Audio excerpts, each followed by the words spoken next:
Pizza Hut. Yan, buksan natin. Wow! Ilang piraso to? Magkano to? 600 pesos.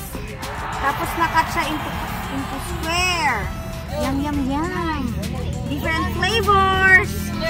Hindi na kayo, kain na tayo. Hindi na pang pamilya at pang sports pa.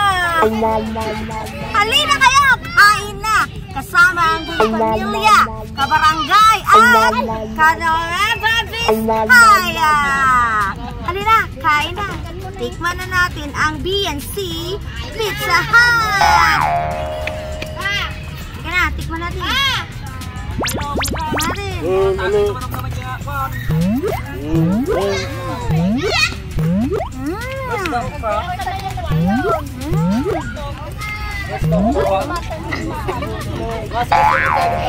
Pwedeng delivery, pwedeng pick up, pwedeng made to order. Kaya, order na dito sa